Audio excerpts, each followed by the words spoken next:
രാവിലെ പത്രം തുറന്നവരൊക്കെ ഒന്ന് ഞെട്ടിക്കാണുമല്ലേ? ഇന്നു മുതൽ ലോഡ് ഷെഡിംഗ്, പൂട്ടിലിന്റെ വക്കിൽ KSRTC എന്നൊക്കെയായിരുന്നു പ്രധാന വാർത്തകൾ. ഉമ്മൻചാണ്ടി പിണറായി സർക്കാരുകളെ താരതമ്യം ചെയ്തുകൊണ്ടുള്ള PRD പരസ്യങ്ങളാണ് ഇന്ന് വലിയ ചർച്ചകൾക്കിടയാക്കിയത്. ചട്ടലംഘനം, കോടികളുടെ ദൂർത്തടി, PRD പ്രവർത്തിക്കുന്നത് AKG സെന്ററിൽ എന്നടക്കം രൂക്ഷമായി വിമർശിച്ച് പ്രതിപക്ഷം രംഗത്തെത്തി.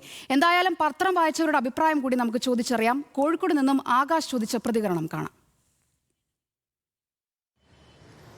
കഴിഞ്ഞ UDF ഭരണകാലത്തെ പരിഹസിച്ചും LDF ഭരണത്തിൻ്റെ നേട്ടങ്ങൾ എടുത്തു പറഞ്ഞും വലിയ PR ക്യാമ്പയിനാണ് ഇപ്പോൾ നടക്കുന്നത്. പത്രത്തിൽ പോലും സർക്കാർ ചെലവിൽ പണം ചെലവഴിച്ചാണ് പരസ്യങ്ങൾ നൽകുന്നതും. ഇത്തരം പരസ്യങ്ങൾ നൽകുന്നത് തെറ്റോ? പൊതുജനാഭിപ്രായം തേടാം. അത് സർക്കാരിൻ്റെ നടപ്പിലാക്കിയ കാര്യങ്ങൾ ജനങ്ങളിലേക്ക് ഇറക്കുക എന്നുള്ളതാണ് അതിൻ്റെ. അതിപ്പോൾ ഏത് സർക്കാർ വന്നാലും ചെയ്യുന്ന കാര്യങ്ങളാണ്. ഇപ്പം നമ്മളെ കേന്ദ്രം ഭരിക്കുന്ന സർക്കാരായാലും ശരി, ആരായാലും ശരി, അത് അതിൻ്റെ ഭാഗമായിട്ട് പോകുന്ന കാര്യങ്ങളാണ്. അതിപ്പോൾ UDF അടുത്ത് വന്നാൽ UDF ചെയ്യും. സർക്കാർ ചെയ്ത പോലത്തെ വേറെ ആരെങ്കിലും ചെയ്തിക്കോ? കോൺഗ്രസ്സുകാർ ചെയ്തിക്കോ? ലീഗുകാർ ചെയ്തിക്കോ? നിങ്ങൾ തന്നെ കണ്ടവരോ വയനാട് വീടുകളൊക്കെ കൊടുത്തത്? അതുപോലെ ഒരു പരസ്യം എന്ന് വെച്ചാൽ ഇത് മാത്രമല്ലേ ഉള്ളൂ, വേറെ ഒന്നുമില്ലല്ലോ. ബാക്കിയുള്ള വികസനങ്ങൾ കണ്ടില്ലേ? വികസനം മാത്രമല്ലേ ഉള്ളൂ കേരളത്തിൽ. ആര് ചെയ്താലും തെറ്റാണ്. ഇടതുപക്ഷം ചെയ്താലും വലതുപക്ഷം ചെയ്താലും തെറ്റാണത്. ജനങ്ങളുടെ നികുതി പണം നിറഞ്ഞ വികസന പ്രവർത്തനങ്ങൾക്കുള്ളതാണ്. അത് ഈ പരസ്യത്തിൽ കൂടെ ചിലവാക്കാനുള്ളതല്ല. പരസ്യം ചെയ്യുന്ന കാര്യങ്ങളൊക്കെ നമ്മൾ നേരിട്ട് കാണുന്നതല്ലേ.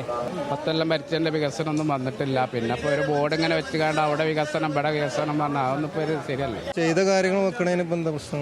നല്ല കാര്യം തന്നെയാണ് സംഭവം. ചെയ്ത് നല്ലതാണെന്നുണ്ടെങ്കിൽ ഒന്നാമതിൽ പേരെടുക്കാന്നുള്ള ഉദ്ദേശം മാത്രമേ ഉള്ളൂ. ആ പൈസ എടുത്ത് വേറെ എന്തെങ്കിലും ആവശ്യങ്ങൾ ചിലവാക്കായിരുന്നല്ലോ. ഇത്രയും വലിയ പരസ്യം കൊടുത്തിട്ട് നമ്മളൊരു സാധനം പോവാത്തവനാണ് പരസ്യം കൊടുക്കണേ. അപ്പോൾ പണിയെടുക്കുന്നില്ല അർത്ഥമായിരിക്കും അത്. ആ പൈസ ഉണ്ടെങ്കിൽ ജനങ്ങൾക്ക് ഉപകാരപ്പെടും. വെറുതെ അനാവശ്യമായിട്ട് കുറേ ഫ്ലക്സിനെ കൊണ്ട് എന്താ കാര്യമുള്ളത്? ഏത് സർക്കാരാണെന്ന് ഒരു സർക്കാരിനെ മാത്രമല്ല എല്ലാ സർക്കാരിനെ പറ്റിയിട്ടാണ് പറയുന്നത്.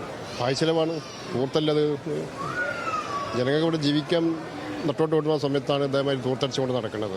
പാഴ്ചെലവായിട്ട് തന്നെ കാണുന്നത്. ഇവിടെ മാത്രമല്ല, പല മേഖലയിലും ഇതേമാതിരി ബോർഡുകൾ വെച്ചിട്ടുണ്ട്. ആ ബോർഡിൻ്റെ പൈസ ഉണ്ടാകാൻ മതി ഇവിടുത്തെ ജനങ്ങൾക്ക് ജീവിക്കാൻ. അതിൻ്റെ ആവശ്യമില്ല നിലവിൽ. നമ്മളല്ലാണ്ട് തന്നെ ഈ പോസ്റ്റർ കാര്യങ്ങൾ വേറെ എക്സ്ട്രാ ഒട്ടിക്കുന്നുണ്ട്. പിന്നെ അതിനനുസരിച്ച് അനൗൺസ്മെൻറ്റ് വേറെ ഉണ്ട്. പിന്നെ ഇതൊരു പാഴ്ചെലവായിട്ടാണ് എനിക്ക് തോന്നുന്നത്. സാധാരണക്കാരായ ജനങ്ങളുടെ ബുദ്ധിമുട്ടുകളിൽ അവർക്ക് വേണ്ടി യൂസ് ചെയ്യേണ്ട പണം അത് പാഴ്ചെലവായി പോകുന്നു. ശരിക്കും സർക്കാരിന് PR വർക്ക് ചെയ്ത് പണം ചെലവാക്കേണ്ട ആവശ്യമുണ്ടോ?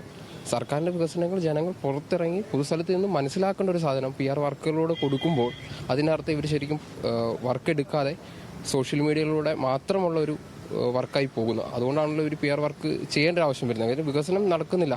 തെരഞ്ഞെടുപ്പ് അടുക്കുമ്പോൾ സർക്കാർ ആളുകളുടെ കണ്ണിൽ പൊടിയിടാനാണ് ഇത്തരം പരസ്യം ചെയ്യുന്നതെന്നും ഇതൊരു പാഴ്ചെലവാണെന്നും ഒരു കൂട്ടം ആളുകൾ പറയുന്നു. എന്നാൽ കേന്ദ്ര സർക്കാരും കഴിഞ്ഞ UDF സർക്കാരും ചെയ്തത് തന്നെയാണ് LDF സർക്കാരും ചെയ്യുന്നതെന്നാണ് മറ്റു ചിലർ പറയുന്നത്. കോഴിക്കോട് നിന്നും ക്യാമറമാൻ അതീന്ദ്ര ജിത്തുവിനൊപ്പം ആകാശ് തടത്തിൽ, ന്യൂസ് മലയാളം.